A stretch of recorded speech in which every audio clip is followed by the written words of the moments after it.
So Tiana is a Korean-American adoptee, Kunduman Fellow, and recipient of a Rana Jaffe Foundation Writers Award. A finalist of the National Poetry Series and Kunduman Poetry Prize, her writing has appeared in Poetry Northwest, The New Republic, Guernica, and the Texas Review, among others. Her full-length poetry debut, Cleave, is forthcoming in spring 2021, and I'll post up a link where you can buy that book on pre-order. She lives here in New Orleans, Louisiana. You can visit her website, which I'll post in the chat, along with a pre-order for her first book, Cleave. So I'll pass the torch, the mic to you.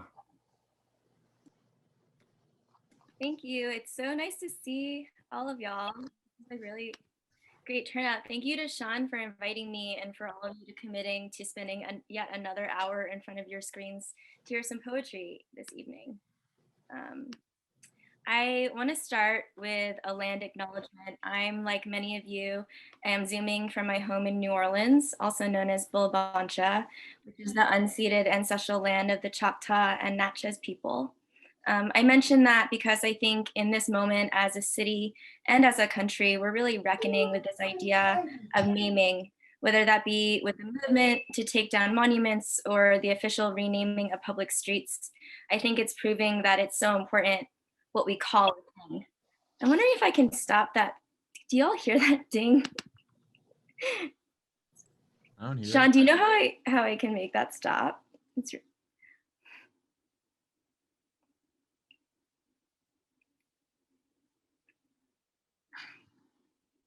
Maybe if you, I don't need to be co-host. I think because I'm co-host, that's happening.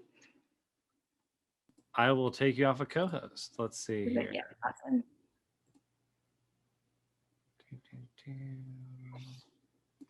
Withdraw. Yeah, I think it dings when you're the host. So then, cool. Sorry. But yeah, I think, thinking about naming and I think something that I wanted to use that as a segue into thinking about one of the things that I really try to grapple with in my own poetry is this idea of naming and the various meanings that we attach to a thing based on what we call it. So I'm going to start with a few poems where I explore different words and phrases and try to complicate and understand their meaning through the act of writing the poem. So the first poem is called Moon Young Shin. As you all know, my American name is Tiana Nobile, but when I arrived in this country, I came with a Korean name. And for a long time, it was unclear where I got the name, who gave it to me, and why. So through this poem, I'm trying to reckon with that and make sense of it. Moon Young Shin. Written on the white slip at the bottom of a Polaroid cut off by the frame, a name. Many years passed before I learned surnames come first in Korea. I rode my bicycle in circles around this reversal. For years, my skin leaped from shadow to shadow. I drank the darkness, or the darkness drank me, but what's the difference when your veins are full of haunting? One day I will walk the narrow streets of many cities full of ice, freshly frozen. I will hike through forests of windstorms newly risen. I will learn and forget the names of many trees, of tea leaves plucked too early in the season. I will orbit the earth like a moon, searching for its shadow. Where does a moon find its planet? Or is it the other way around? To be a recently hatched egg moon, curved shell pinned to the sky. I spent my whole life in orbit of other people's light, celestial satellite in ceaseless wane. How much can you learn from a stranger's surname? A young animal crawls its way out of the womb, stretches its legs, and feels cold for the very first time. So this is my book, which is very exciting. It's coming out in April. So I think Sean said he put the pre-order link in the chat if you're interested. So during the process of writing my book, I spent a lot of time with the dictionary, digging into words, working through and around them. I'm gonna read a couple of what I call my dictionary poems, where I incorporate text from the Oxford English Dictionary entries on each word. This one is called Mother. We tend to our roles like we tend to a fire, poking the coals with the blazing tip of an iron. The head of a woman occasionally produces more heads. The body of a woman is the source of all our breaths. See also the naming of riverbanks. See also nature's tendency to cleave. There is a difference between the qualities we inherit and the qualities of instinct. The brain with its many folds looks like it's squeezing itself. Its mouths are puckered and waiting to be unlocked with a kiss. An organ of the body is regarded as a source of nourishment for the next corresponding organ. How we feed on each other for ourselves. How we keep ourselves alive through each other. You are the living tissue beneath the bark of a cork oak. You are a ship grained with the grooves of trees. So a major theme in my poems and in this book is my exploration around adoption and my own personal adoption, and also kind of the adoption industrial complex. But while thinking about that, I've also been thinking about my own immigrant story and how that might relate to current and pressing issues around migration and displacement that are happening in our own country and at the border. So this next poem is also a dictionary poem, and it was written in solidarity across the immigrant diaspora. It's called Migrant.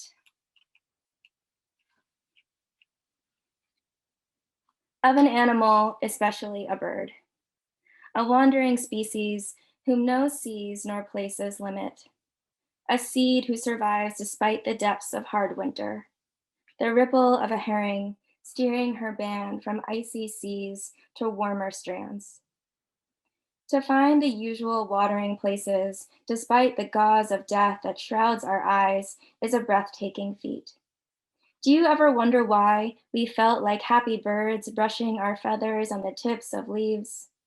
How we lifted our toes from one sandbank and landed, fingertips first, on another?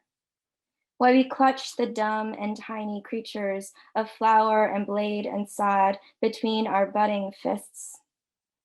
From an origin of buried seeds emerge these many-banded dagger wings. We of the sky, the dirt, and the sea, we the 7-league booters and the little by littlers, we transmigrated souls will prevail. We will carry ourselves into the realms of light.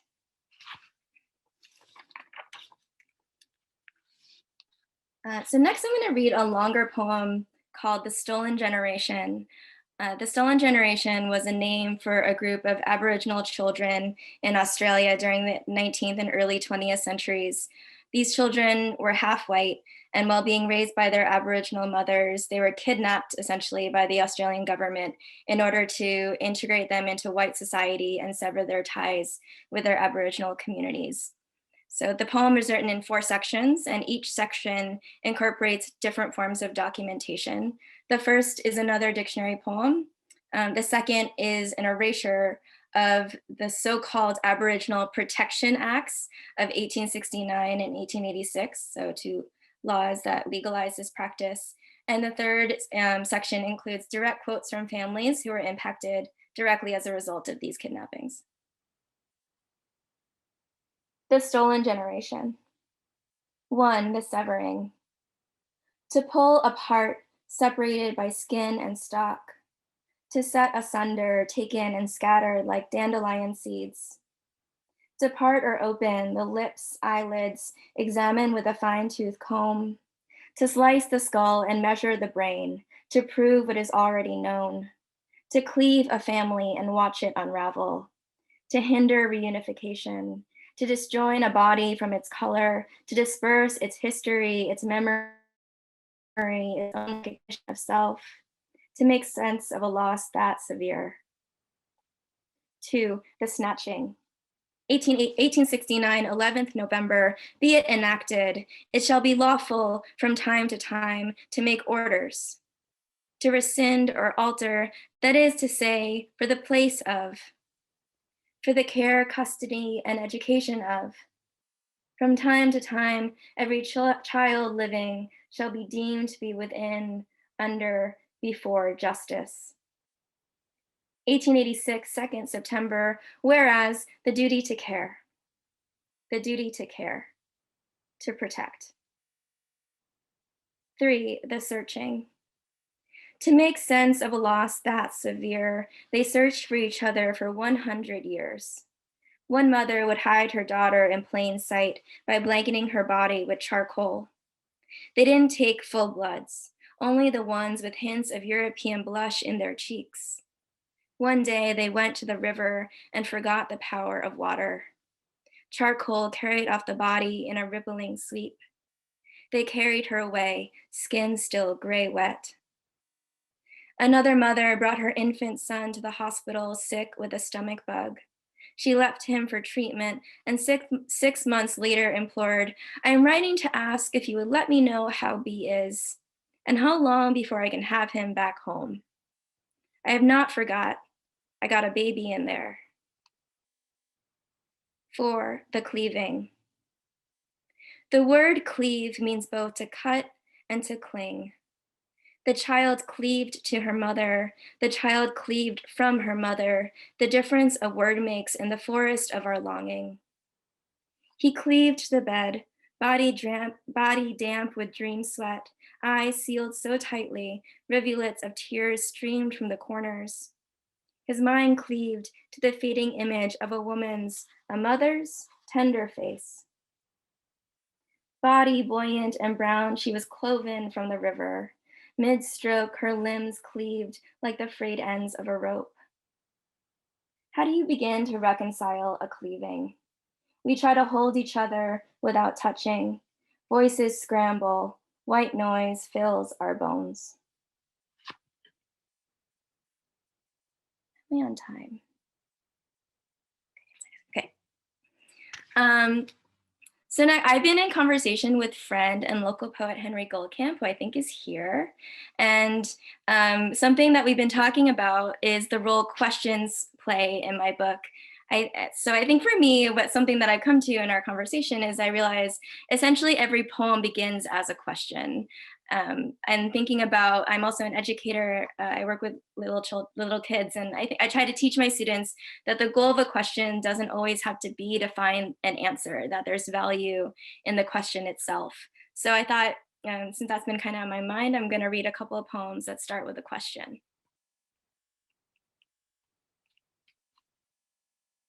What orchard are you from? The juice of the berry, of black, of blue, of red. You sweep the sweet dripping off your chin with your tongue. In the folds of your cheeks, you savor the sap. Who is to say they know the power of fruit, that which cannot be picked? They call me peach, orange soft and tender peel. They bundle my bones in boxes and ship them across continents to be packaged and sold. Who is to say they weren't made to poison? Left out on the counter, my flesh will darken. Taste the bitter pulp, the slender tendon where the stem snapped. What will rot where the skin was bit? Take me by the jowl, the stony pit I keep buried in my mouth.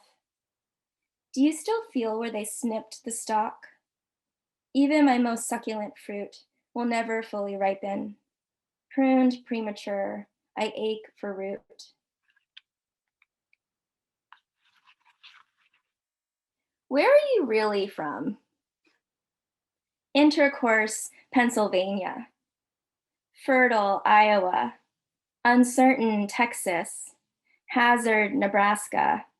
Accident, Maryland. Why, Arizona. Hell, Michigan.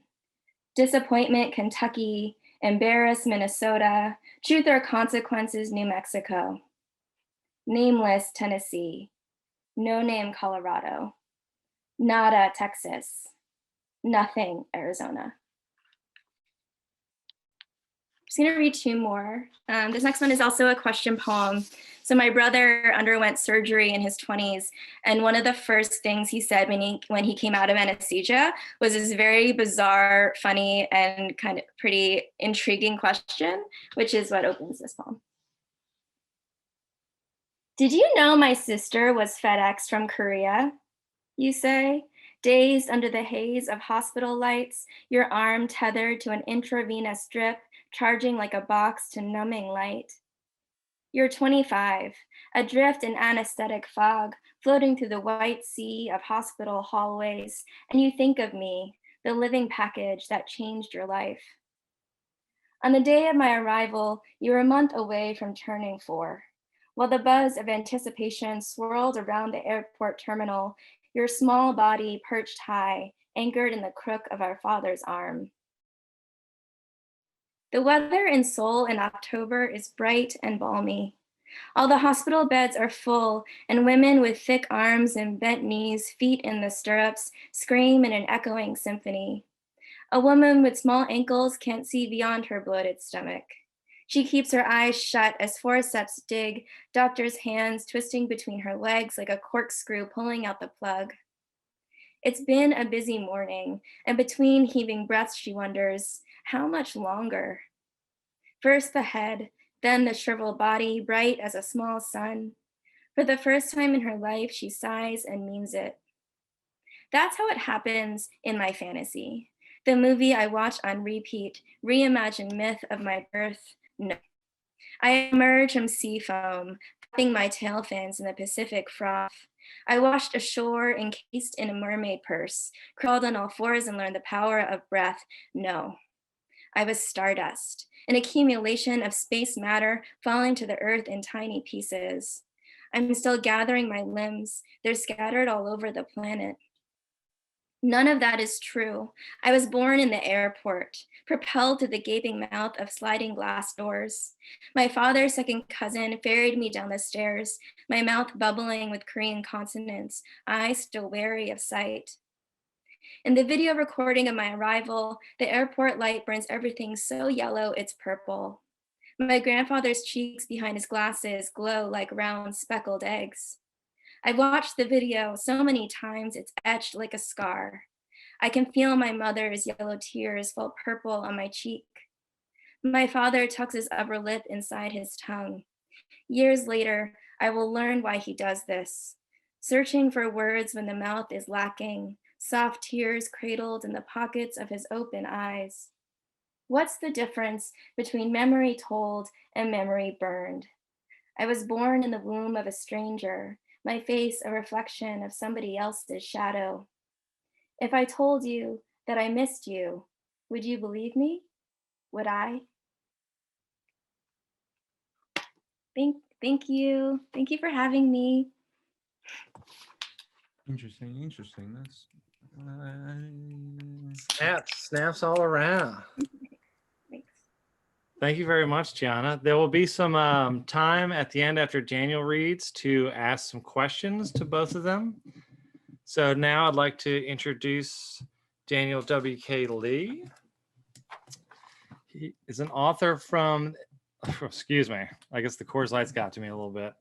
Daniel W.K. Lee is the author of The Anatomy of Want, published in November 2019 by Rebel Satori Press's Queer Mojo imprint, a third-generation refugee of Cantonese-Chinese background. He was born in Kuching, Malaysia, raised in Chicagoland, and grew the fuck up in New York City. Embraced the outdoors and spinsterhood in Seattle, and now resides in the magical city of New Orleans with his aesthetic powerhouse of a dog, Camden. He earned his MFA in creative writing at the New School and has been widely published in online and print publications, including the Lambda Literary Award-nominated anthology, Take Out, Queer Writing from Asian Pacific America, the Lambda Literary Award-winning anthology, I Do/I Don't, Queers on Marriage, and most recently, LoveJets, Queer Male Poets on 200 Years of Walt Whitman, as well as Berkeley Poetry Review, Floating Bridge Review, White Stag, 14 Hills, and the UK's Oxford Poetry and Agenda. I will post his website up in the group chat if you want to check some more of his stuff out. And I'll add him to the spotlight here. Welcome, Daniel. Can everyone hear me? Yeah. That was a very obscenely long bio. I definitely have to edit that. Thank you everyone for joining tonight. It's such an honor, and it's the pandemic has been such an interesting moment for writers and poets. Oddly, it's actually given me this great opportunity to reach new audiences, so it's been quite great. Well, before I start, I do want to do a couple of things. One is to recognize a kind of pillar in the Asian American activist community, especially in New York City. The activist, chronicler, photographer Corky Lee, who died this morning at 1 a.m. From COVID. He had been battling it for a few weeks, and it seemed like he had come out of the ICU, but I guess he had passed away. It's just a huge loss. He had been there photographing important moments in the Asian American movement and history, Vincent Chin protests and that kind of thing. So I'm dedicating my reading to Corky, rest in power. Secondly, I like to try to, well, one of my criticisms of, I would say, poets are often that we don't do a very good job, like kind of championing each other, especially poets of color, queer poets of color. And so today, before I start reading my own poems, I'd like to read a poem by Black American, African American poet Travis Montes, who is also based in New York. He and I actually went to NYU at the same time. But I actually didn't really know that he wrote poetry during that time. And he probably didn't know that I wrote poetry as well. But he's a fantastic author, and I hope you check him out as well. His poem entitled Black American History Major Blues. Friends with Black history degrees are putting them to use these days. Oracles with student loans, talking about Reconstruction and how the South kept enough cotton to make white hoods, and how that war only ended when the North promised to never let a Black man kneel on a white man's neck.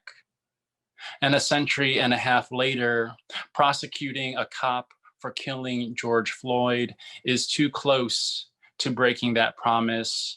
So the war continues, the same fight. They didn't even have to change the flag. So that was Travis Montes. I'm going to read a few poems from my book, Anatomy of Want, published by Rebel Satori Press, Queer Mojo, a local independent press here in New Orleans. Arabic, technically. All right. The first one's called Brazilian Jiu-Jitsu for Mark Bennett, in case you're here, Mark. After the mats had been glazed with Clorox like a pastry, the delayed giggle escaped my throat long after you'd said, "It's only gay if you look into each other's eyes." We had been training for several months, building my vocabulary of chokes, holds, passes, crushes, each one a more nuanced entanglement of sweat, limbs, and defiance. Demos necessitating bare torsos to be pasted together like a Martha Stewart craft project maintained an air of instruction, if not the musk of something more.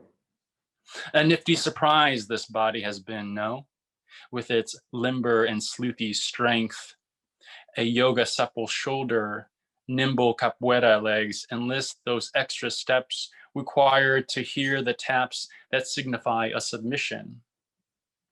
The first time I had put you in the electric chair or the rack was kind of badass, you'd have to admit, I being such a novice. If you hadn't noticed though, rumbling is perfect for control queens. Yeah, I'm calling you a queen. but not because it's some test of will, triumph over another. Instead, the way we atone, finding the fun in being at each other's mercy.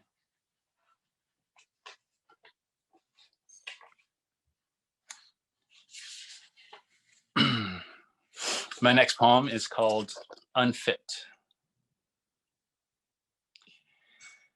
There are teeth marks all over where you left my house shivering, a door chewed like leather or familiar despair. I don't blame you for assailing me with tears as you left that 1 a.m. phone call, bleeding another man's voice, still ringing your heart. You knew what he was, is not a rival, nor you one too. I'm sorry you think I could be your champion, ease you off a world without a lover or better days. Forgive me if you wish, for giving you hope I did not promise, or wish to send you away in mourning when the sun resurrected. I am no mightier or wiser than wanting to save you near me. So mistake for weakness if you must. I cannot, with you loving, rescue you from you.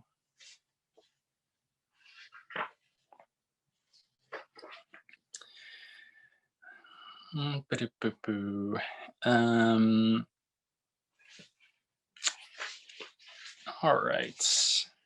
So one thing I'm actually quite interested in poetry is the role of silence. During graduate school, I think it was Merrill. Or was an essay that I'd read. It was interesting. It was a quote or a line or a mention that the period, the pause between sentences was part of the poem. So I'm really kind of fascinated by that kind of role of silence. And I wrote a poem called Beginnings, and the lines are all just kind of beginnings of a line. But it kind of breaks halfway through, and there's actually a bit of a rhyme scheme. So you can kind of finish each kind of line in your mind. At least that was the goal of it. So beginnings.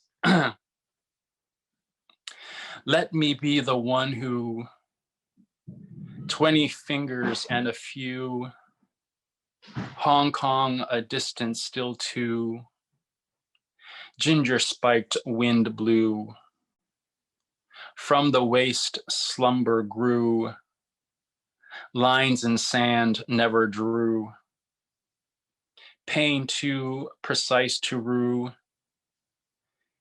a half glass or sudden slew,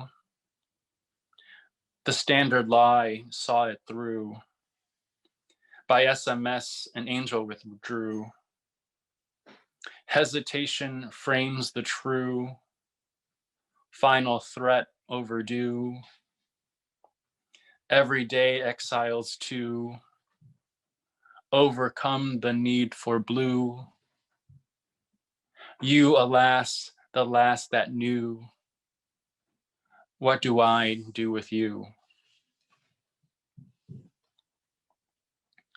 And then one last poem for from the book, and I'm going to read some new, actually two more, and then some new poems. This one's called Making Dinner. Fingers untucked, mint leaves rolled into a stubby cigar. Your blade pensively sliced, a chiffonade sprinkled over the night's tagine, and a smile weeks later. It will take practice, one or both of us said, wondered, the cutting or the craving. And the last book poem from Anatomy of Want I'll read is it's called In the Dark. It's a ghazal. It's a ancient form, Persian. Well, actually, its roots are even are Arabic, but this iteration is a kind of like of the Persian form.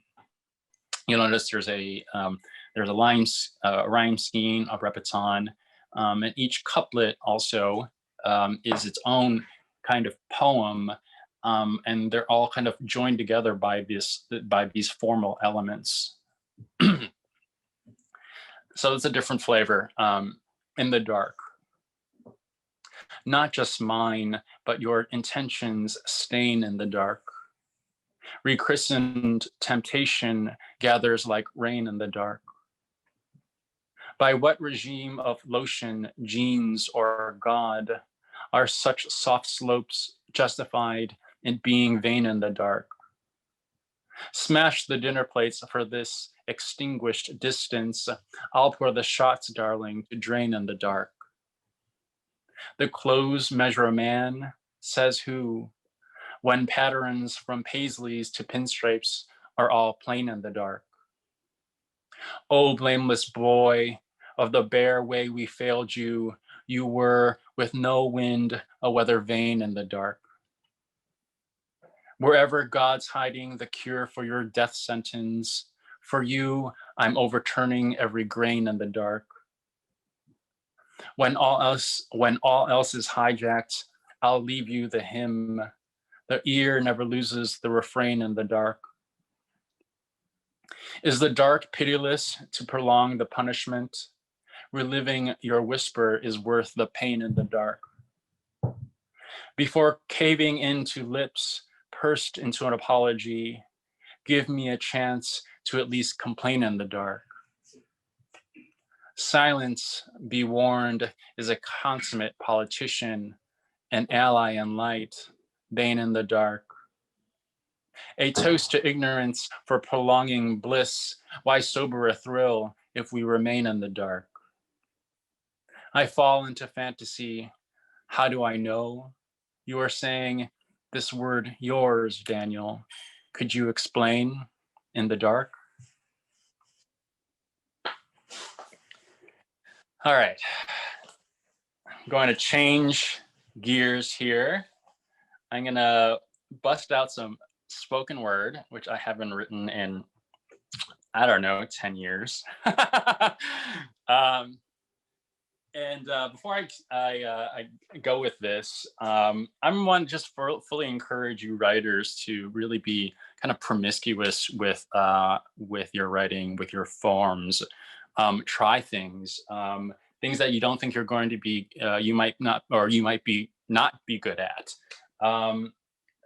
Experiment. I think that like it's very healthy and great for your creativity to do things that is atypical, and you might discover a kind of passion for something that you didn't really anticipate.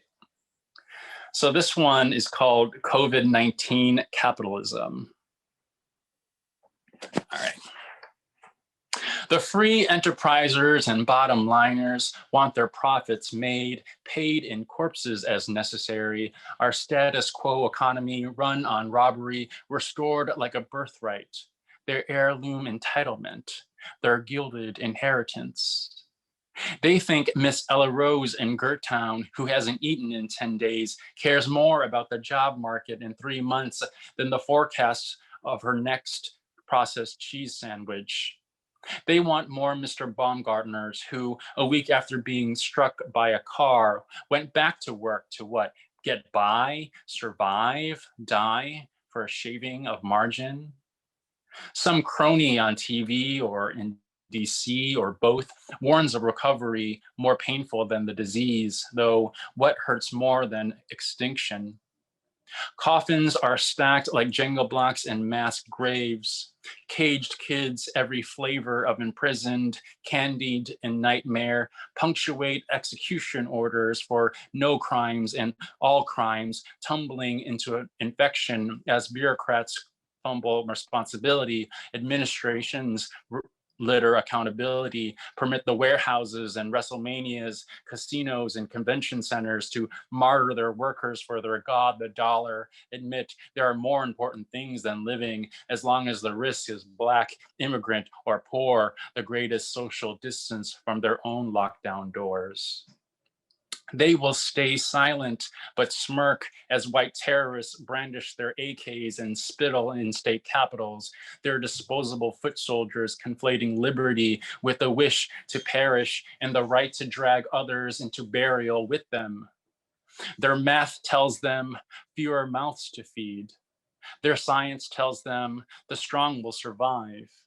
Their religion tells them prosperity is providence. Aravis sacrosanct in their bloated accounts continue to accrue kills like coins.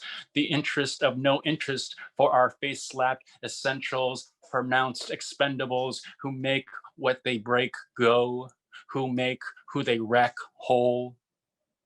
In Hackensack, Tashina Brunson Malone dignifies body bags with yellow daffodils. But how does she cope with the living who have turned their hearts into morgues? Adorn our acts of survival with the middle finger. Food pantry deliveries, community fridges filled with holiday fixins, porch concerts, yawns in mornings not promised, our very breath for our own profit.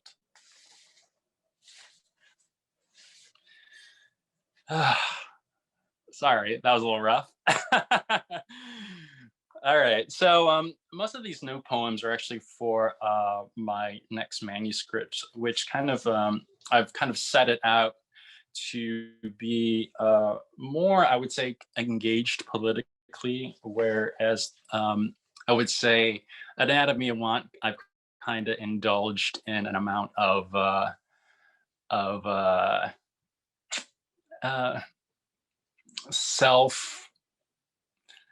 just self-involvement. I'm just gonna read maybe 2 or 3 poems. We'll see, and maybe a little ode to New Orleans as well. The first poem is called "For Identification Purposes Only." It's got a little epigram. On November 24th, 2012, the Tazreen Fashions factory fire in Dhaka, Bangladesh killed at least 117 people and injured over 200 others, making it the deadliest factory fire in the nation's history. What will they bury if we girls, slowly blinded by paisleys and pick stitches, are reduced to a threshold of charred stud earrings? In places with no addresses, we make dresses between walls, spider-veined with cracks and held together with purchase orders. Earn in a month the American retail price of a bra by sewing necklines that flaunt clefts of breast creeping upwards at every yet extinguished breath. The barred windows had been death warrants when the fires signed them. The ventilation hole on the 3rd floor pried open Allah's mercy. Afraid of heights, I could have kept my cousin's company back inside the smoke and dust, crumbled arm in arm to our last words of Bangla. But what would my mother have buried if she could not distinguish my earrings from the others? Hope suffocated to ash. I did not jump to save my life.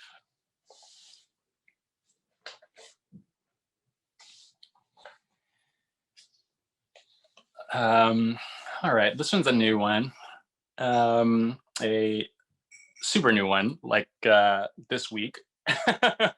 Did some editing on it. We'll see how this one goes. It's called Hookup App.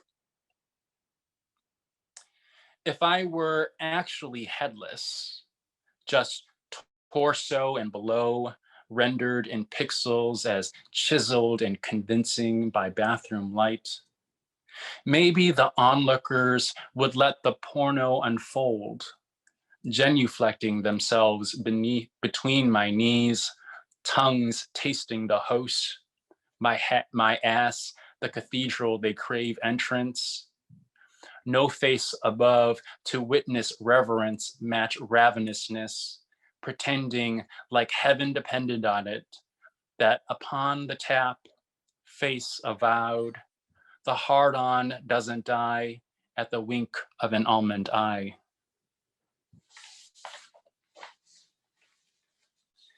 Two more, I guess. Wonders. I'd hoped to read the first draft of your novel of hushes. What sounds, which tones were buried beneath in the shape of names, plot twists, punctuation? Was it set in the summits of the Cascadian wilderness? Did rain insist its dialogue with dirt? Likewise, your protagonist's eyes with the solstice sky, and did that gray Volkswagen van in Iceland sneak its way from memory into fiction? You gave me a taste of your voice in a poem I've forgotten, Matt. Since the ink dried on your suicide, others, I'm sure, scoured your stanzas, contriving to solder every suggestion of suffering, each unearthed burden like shrapnel to make form out of the unfathomable, and hammer at that vicious wondering over what if, yet only hoped harder.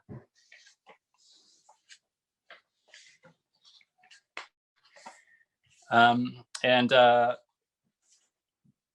my final poem, Where the Sidewalk Ends. There's just one thing I should mention. There's a word, dendrochronology, which is the science of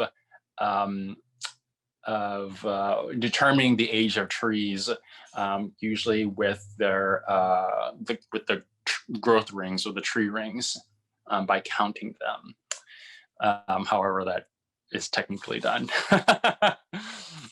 Where the Sidewalk Ends.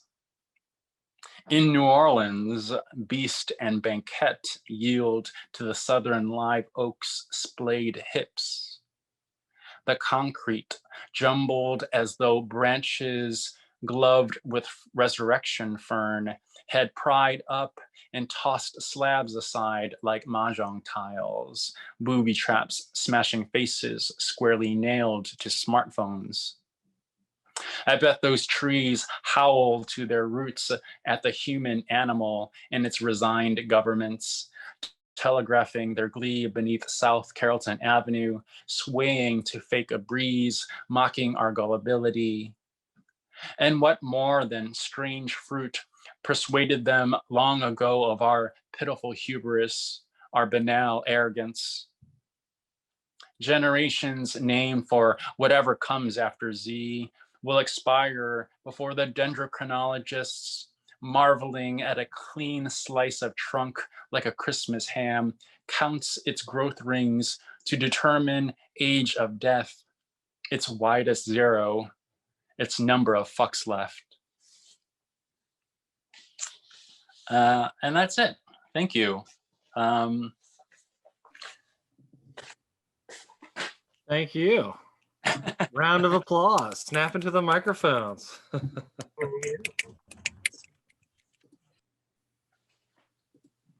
So I guess now if anyone has any questions for these two wonderful poets, you can unmute yourself and toss a question. Or feel free to hit a question in the chat and I could read it out for you if you're shy.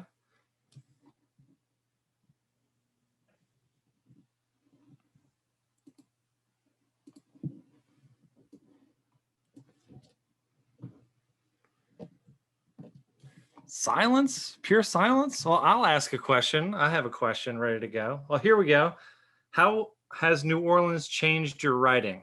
So whoever would like to go first, feel free.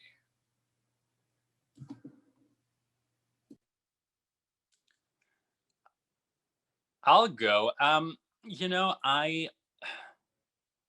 before I moved here, this was just a little over a year ago. I was in Seattle, and I was kind of in a creative funk. I wrote maybe 5 poems in 5 years, and I moved here and I wrote 5 poems in 5 weeks. So one way it had it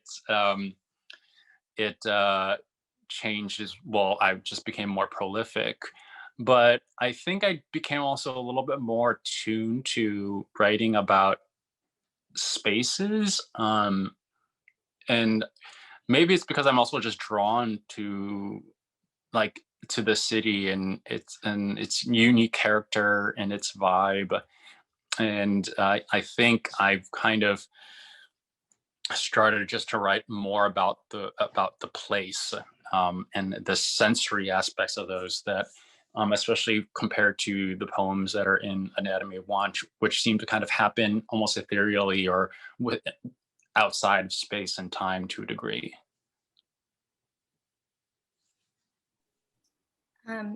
First, I just want to say, Daniel, it's so lovely to meet you virtually and hear your poems.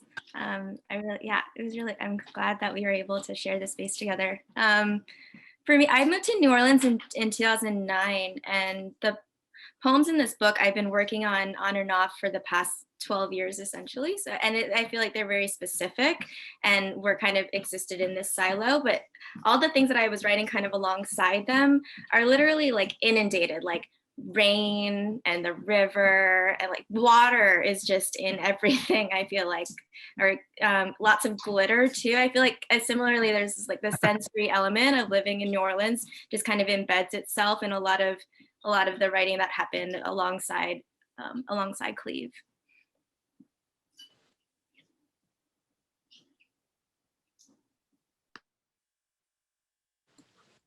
So you mentioned your title, Cleve, Tiana. Would you mind talking about why you titled it Cleve, and then the same question to you, Daniel? Sure. It's funny. Yeah, Henry and I have been working on this interview, and we've been talking a lot about contronymity, which is a word that I was unfamiliar with until he brought it up. But I guess so a contronym is a word that means both itself and its opposite. So like cleave is one of them, right? It means both to cut and to cling. Nonplussed is another favorite one of mine. Like you can't be plussed, you can only be nonplussed. Henry, what are some other ones that like? Dust, to dust something. You can like dust seasoning on a meal, but then you also like dust off. Yeah, there's really not very many of them that exist. Yeah. But yeah, that's just one of them.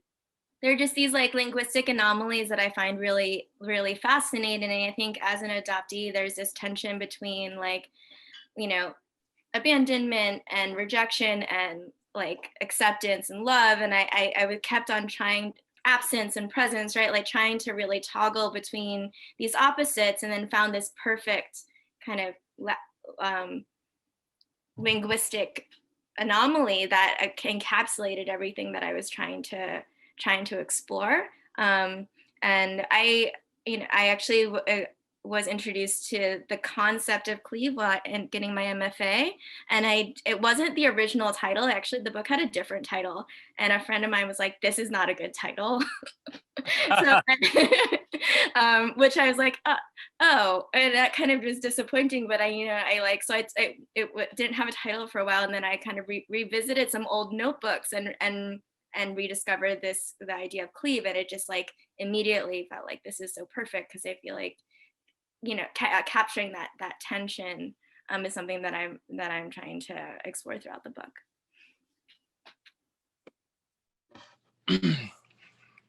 Yeah, so the title for my book, well, the titular poem as well, like I think just a lot of the pieces inside of it have a lot to do with bodies, and I'm really just kind of interested in how we manifest our wants and our desires through our body. And it's not always just, you know, eros. Like there's a poem in here called Bastard, and it's really about a strained relationship, or rather an estranged relationship between a son and his father. But you see there's like these subtle connections between the son and the father, and he wonders like, where does he get his poor eye, poor vision. And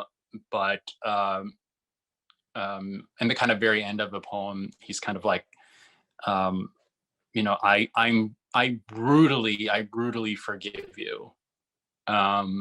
So yeah, I'm like interested in this kind of the body and desire, and I don't know, I happened upon the title in my probably walking around on the streets of New York. That's kind of like, I get inspired walking around, or oddly enough, like standing at a urinal. I don't know why, but that it just came to me, and then I decided to write the poem Anatomy of Want, and then decided that would be the right name for my book. Stacy has a great question she just posted in the chat. She says, David mentioned the role of silence in poetry. I'd love to hear both poets speak on how silence fits into their projects. Tiana's Cleave and David's newer politically bent poems. Tiana, you want to take that one first? Sure. I think so. A major conceit of Cleave, I think, is just this, like, is absence, or just is silence. Because as an adoptee, there's just so much unknown and mystery attached to my origin, or adoptees' origin stories, and how we came to be, or how we ended up where we are. So I think that the book is rooted in kind of investigating that silence and then putting language to it, whether that be by like personal myth making, or literally occupying white space on a page, or just having blankness. I think something that in the layout of the book, I was able to push some poems down, so there's these big kind of white spaces. So enacting silence on the page through blankness is something that I was able to play with through the book. So yeah, I think silence and kind of white noise, or exploring that, exploiting that, and trying to make sense of it is a big part of my manuscript. Yeah, I think about silence in a couple of ways. One, obviously, not just like I had mentioned, like the period and that space between sentences being part of the poem. Like, we have to remember that poetry is also an oral tradition, and that, and I know, like, as I read more and I practice reading, more, to allow the words to expand and to breathe and to pause, to allow the audience to hear clearly sometimes, or give it a moment or breath, so the audience can inhale what we're kind of like spewing out sometimes. I'm also interested in how, especially with ghazals or ghazals, the example one that I read earlier, since you're trying to write these 2-line poems, there's a kind of a lot of filling in that you have to do when you read it. So it's this hush as you read it, and you're trying to create these like connections in between the words, and it's a quiet practice. So that's where I think it's especially prevalent in Anatomy of Want, and the ghazals that I have in that, and even in the ghazals that I'm writing for this next manuscript. I'm just trying to be more cognizant of those elements and when with my poems especially, I'm trying to think about the music of it, and so that pause, that silence is part of music too. So it's just kind of like baked into kind of how I choose words, or select, or where I'm stopping or breaking in the poem.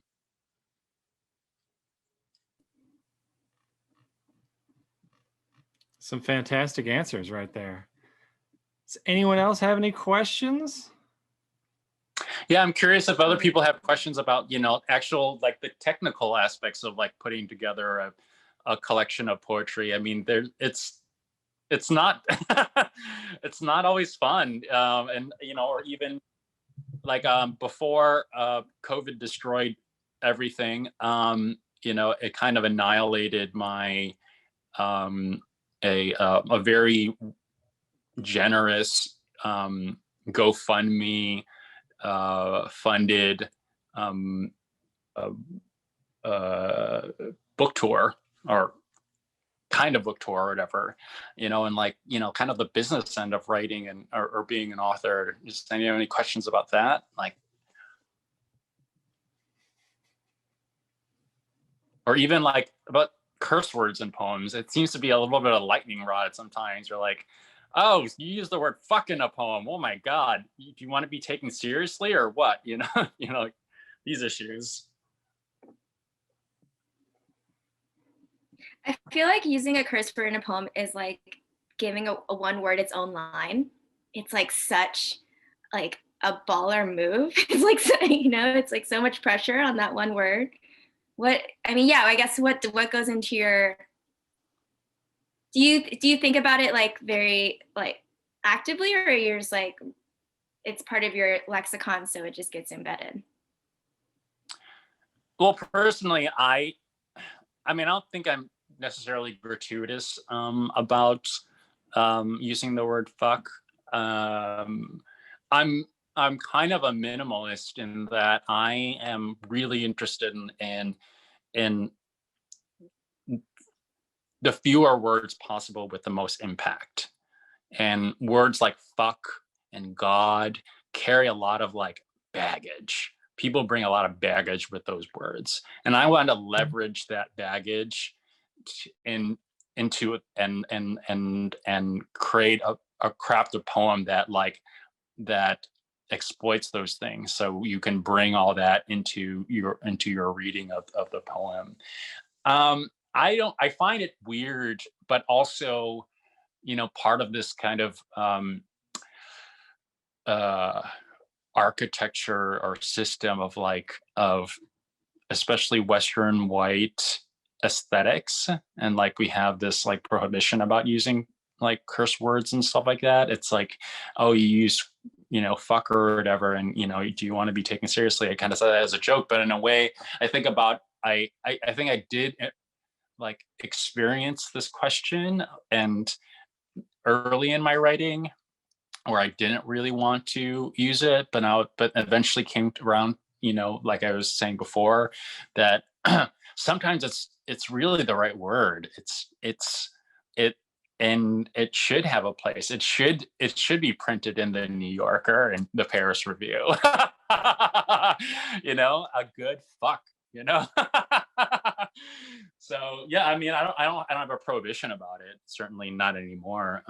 But yeah, it's a very interesting. I think that it's part of this demarcation line to a degree, in which we have like our question of aesthetics, and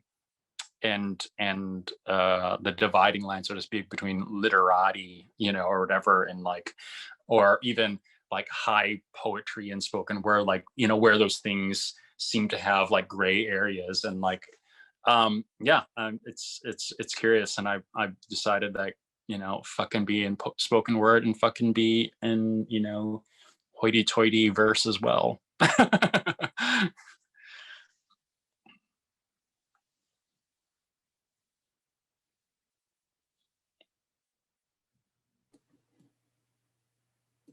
Well, fuck.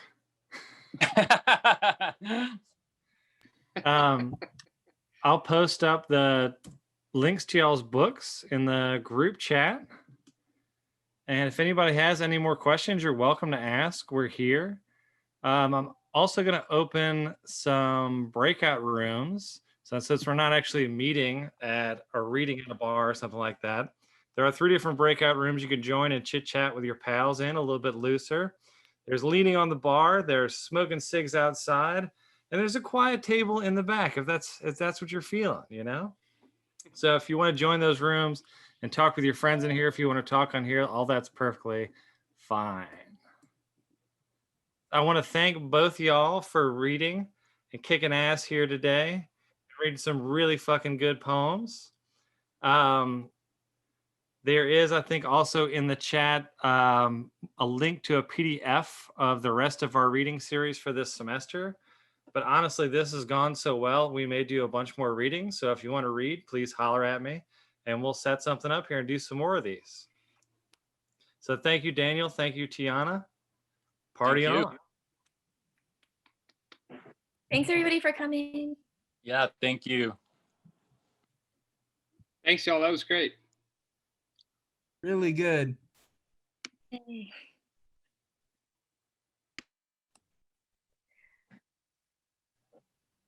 We got somebody leaning on the bar. I like it. That's where I would be, on the bar getting another drink right now. Sean, I think I'm going to head out. Tiana and Daniel, thank you so much. Thank you for joining.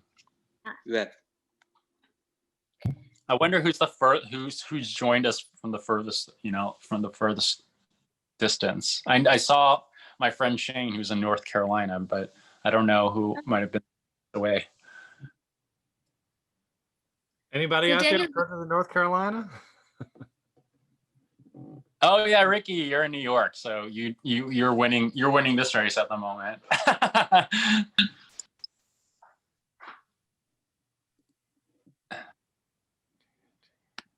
So Daniel, did you just move here like right at the beginning of the pandemic? I moved here December 4th of 2019. So Okay. I got Mardi Gras. I got Mardi Gras in, and then it all shut down the week before the Saints and Sinners LGBT poetry festival, which was, I was so looking forward to participating in that. But it was it's been a weird year to be a writer. I can't imagine like you're hustling. Like, I mean, poets just don't get pressed for much of anything. But if you're a fiction writer, like, especially if you came from like a big publisher, like, I mean, that must have been like even stranger, trying to like promote a book, say, from, I don't know, FSG or something like that. That would have been kind of wild. Yeah, I think I bought Charles Yu's Interior Chinatown, but only because it won the National Book Award. That's the only reason it was on my radar. But it was really good. It's probably the only new book I bought. Oh, I've got a stack, and next up, after the poetry book I'm reading right now, I intend to read Minor Feelings, which is also nominated for. So I'm aggressively reading a lot more poetry these days, which also something I didn't really do in Seattle. Seattle had a lovely time in there, but it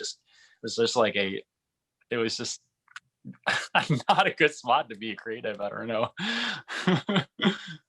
So you came from Seattle. You came here straight from Seattle? Yeah, I was in Seattle for 5 years after 17 years in New York. So Right. I settled for a job, so to speak. Okay. Yeah, it was. Do you know like Jane Wong and Kathy Lin Che? I don't know any. I knew one poet in Seattle. Okay. Jeannie Chen is technically in Bothell, I think. So like she would be the only other, or they would be the only other person, poet. Chingy. Yeah. Yeah, I love Chingy. Chingy, because Chingy was down here. They were in Houston, and just moved to the Pacific Northwest, I think, last year. Yeah. I'm actually might have been a little bit longer, because I met them when a friend of mine from New York was out. They might have been in New York. But yeah, one of the readings I was trying to set up was with Kuching and at the, oh goodness, I forget the name of the bookstore in Seattle that's just exclusively poetry. This is how you know I'm really getting old. Like things are just out. I'm just forgetting them left and right. But there's a poetry specific bookstore in Seattle. And if you, I don't know what you're doing for promoting your book right now, whatever, but like try to get them. I think I'm not sure if they're doing any like virtual programming, but it'd be worthwhile. Did you transition your book tour to virtual last year? Not really. I mean, no, it's really kind of disappointing because even now, I was lucky enough to get like credits for my airfare to go to like New York to Greensboro to Chicago and to LA. But there's really kind of no promise that even by the end of 2021, like any place will really be able to host book readings live. And kind of like my book, which came out in November of 2019, is starting to get past its kind of like its freshness date. So I'm still hustling it for sure, but yeah, I mean, like I don't really kind of know what to do other than like, I don't know, because a lot of these places were, I mean, some of these places do have online performances or readings kind of going on, but yeah, it's not quite the same thing. And yeah, that was one of the things I was really looking forward to, and it's just not going to happen. Yeah. But I'm trying to pivot and see. I think like, doing a virtual tour is just something that people are still figuring out in the moment. Yeah. Well, we got the New Orleans Poetry Fest coming up in April. Are they still doing that? So the inside word is we're gonna try and do like 5 events a week all throughout April. Oh, okay.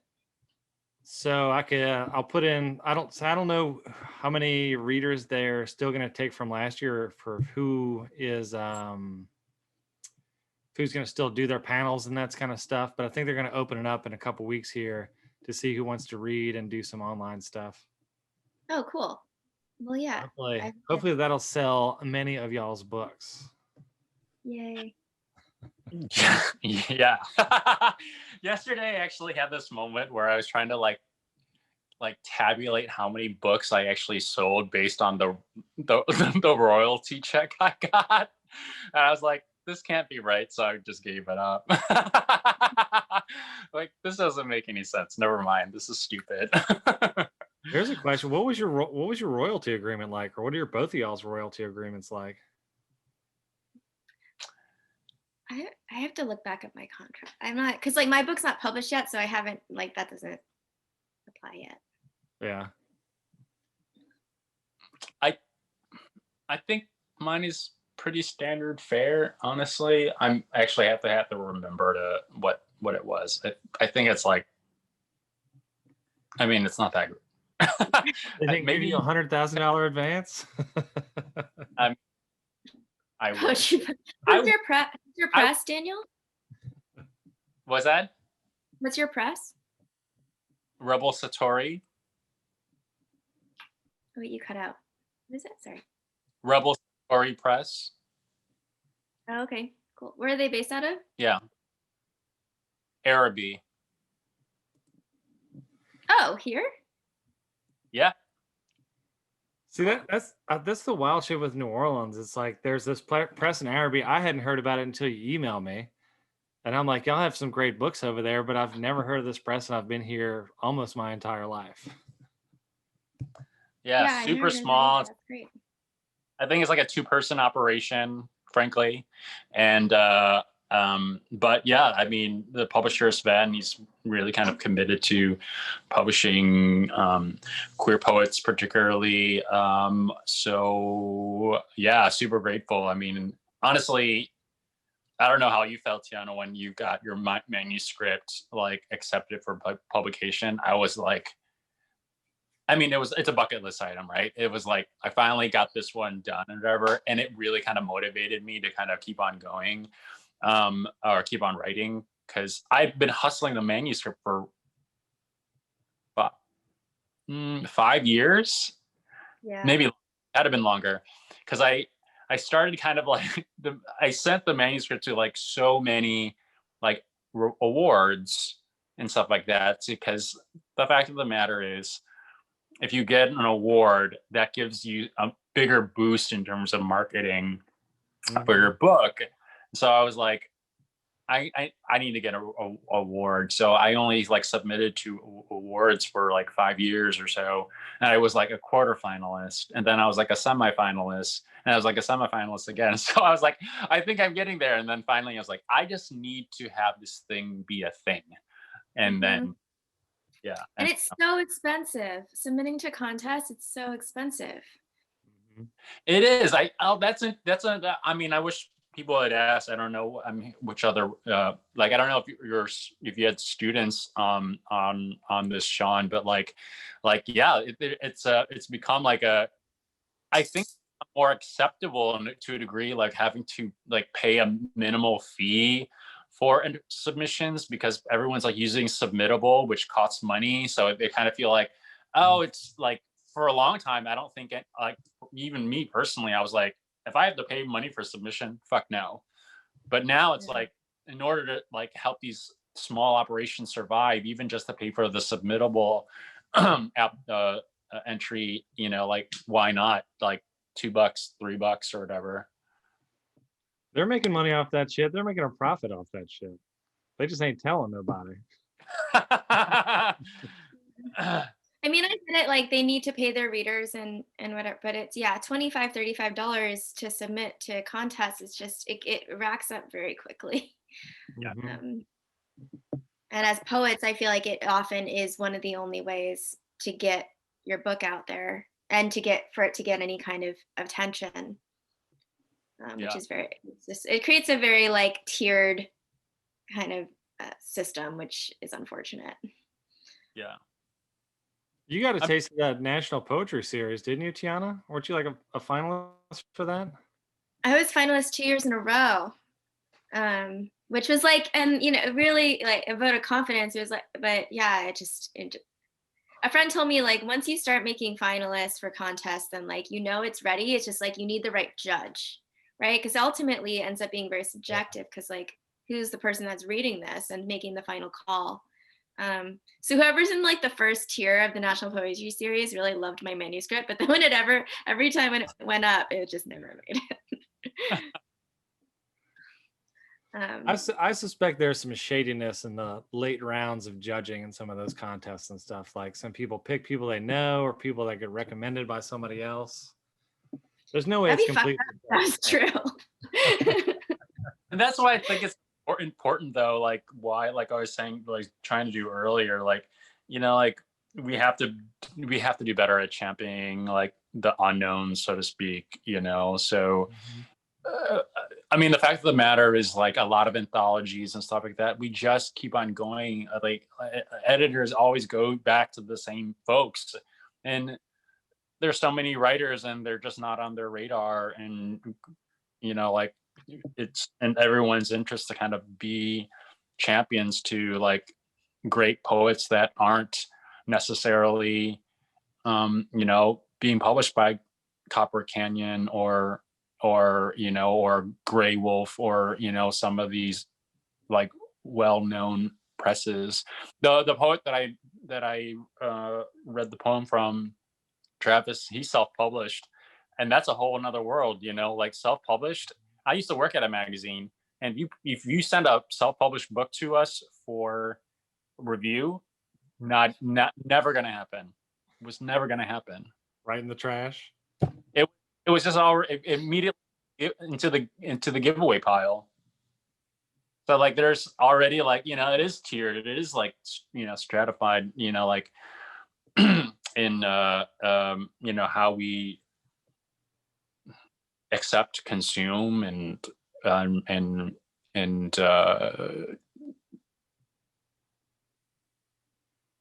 propagate. It's also like, just, it's resources, right? Like I bet Grey Wolf has a publicist. Like if you're self-publishing, then you're your own publicist, you're your own marketing, you're your own PR. Like that's so much, that's such a hustle. Yeah. But I feel like that's the case in basically every like publisher at this point. I mean, that's what I've had to do, knowing like how small my press was, like, and that's fine. Like I have a very kind of, strategic marketing oriented mind. So, I don't mind that. But like, if you just want to write and you don't want to hustle your book, then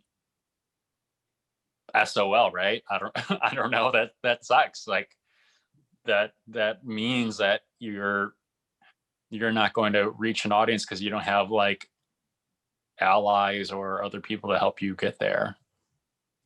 We could always just publish poetry as fiction. Get that 6-figure book deal. I mean, I just, we just need to bring back some of this like Demetri patronage. Like I don't mind. I'll write poems for Gail Benson. Gail Benson will come down and give every poet in New Orleans $1 million. Come on, Gail. I'll send you a book. Tell me what you like. I'll write a poem for you.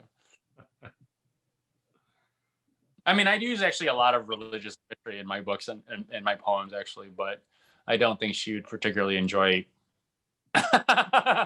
what kind of religious imagery I've been employing to what ends. Wish we were at a bar right now so we could sit around for the next hour and a half, chilling and talking and drinking. Yeah, for sure. I mean, if any place is like it's possible to actually sit at a bar, at least it's here, but you just can't fit more than like 10 people. I got a backyard. The couple chairs in it. Here's my cat. Hello. What's Kitty's name? Her name is Empanada. Empanada. Anyway, it was really lovely to share space with y'all, and thank you, Sean, for inviting me. Thank y'all for doing this. Y'all did all the work. I didn't do much. Well, hopefully we can reconvene in person sometime soon. Yeah. Let's do it. Thank you. See y'all later. Bye. Coming. I need to eat. Same here. I need some dinner. Bye. Good night.